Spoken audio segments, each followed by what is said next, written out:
What's the meaning of counter-revolution?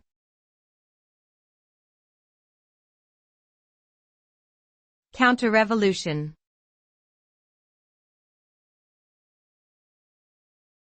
Counter-revolution.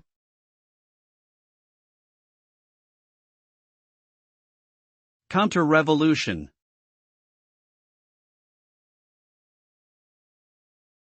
Counter-revolution.